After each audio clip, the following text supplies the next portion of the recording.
Hey guys, welcome to Appalachia's Homestead. Pater here with a quick video for you today. I have been asked specifically to speak about Buff Orpingtons. Now I have talked about Buff Orpingtons in my top breeds, for sustainability, my top 3 breeds. Buff Orpingtons are in my top 3.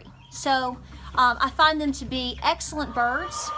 So we're going to talk a little bit about them today. I have around 10 Buff Orpingtons. I do not have a Buff Orpington rooster, however. That's something we're going to work on. These birds came from England in the late 1800s, and ever since they've pretty much took flight, if you will, in terms of being on a homestead. They have been very popular, and even today they are the most coveted, if you will, in terms of, everybody appreciates what the Buff Orpington offers on a homestead. Whether you are a small homestead, just wanting a small backyard flock of chickens, or if you have a lot of chickens, these girls are always in the mix, and let me tell you why.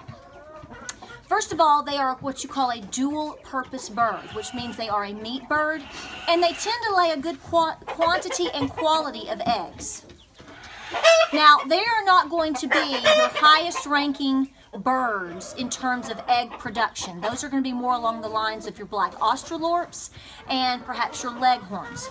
But they do give a better or fair or good amount, okay? So you're not going to be disappointed with the production of their eggs.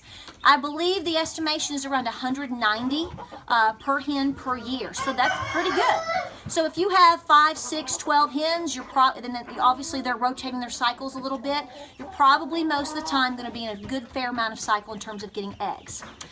Now, they're also known to be meat birds, very good meat birds, in fact. So if you are somebody that's interested in, say, replacing your flock every 2 years, you want to have some for egg production, and you also want to have some for meat, this is probably something you're going to consider. They do very well in the cold temperatures. We have never had issue in the heat as well, so that's something to consider. They're not extremely flighty. Okay, they're not up on the top of the rafters per se, like the leghorns and the Easter eggers. They tend to want to roost a little bit lower. So that's something to consider as well. So if you're looking for a non-flighty type chicken, which who doesn't, this is something you want to consider as well. The reason being is because they're so big. They're big, they've got, they're just a big, robust chicken. And I'm gonna put her down in just a second. Are you ready to go? Yes? I have also found them to be extremely friendly. They're docile, they get along with everybody.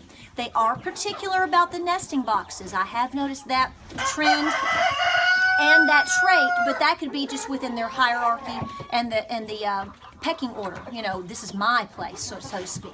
But overall, I've never had trouble with them being aggressive towards other birds. They've never been aggressive towards me or my children, so that's a good recommendation as well. Now, while I do not have a Buff Orpington rooster, my #1 homesteading partner in crime, Miss Homestead Lady, that's the only rooster that she prefers. She's had other roosters, and we'll take them, for breeding purposes and whatnot. But over the years, she has point blank told me the Buff Orpington rooster, by far, is their favorite. They've had Rhode Island Reds, they've had black Australorps, they've had white rocks, a numerous. All right, darling, I'm gonna put her down. She's ready to go. They've had a numerous amount of different types of roosters, and in terms of being aggressive, they say that they've never had an issue with any of their Buff Orpington roosters being aggressive towards the hens, them, or their children. So that is something to consider. Another thing to consider is that when these birds tend to go out in free range, okay, because of the coloring, they're not going to attract predators the same as a more fair colored bird or a white bird, okay? So that's definitely something you want to think about as well. The #1 reason that I love the Buff Orpingtons, I love all of these things, is because they go broody. Yes, sir, and they go broody often. I've had several different types of my birds go broody, Welsumers, Easter eggers, even a red production girl, black copper Moran, and all of them have done an excellent job. But in terms of overall going broody, the Buff Orpington is #1, and they typically see it through very well. So if you're looking for an overall mix of qualities, egg production, meat production, good temperament, broodiness, and just something really nice to have on the farm, I really think that the Buff Orpington. And again, there are different types of Orpingtons, so you may want to consider getting a different variety in that breed.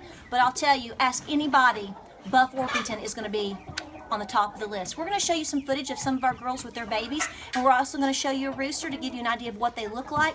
So be sure to check those out, and we will talk to you soon. We appreciate you watching here at Appalachia's Homestead.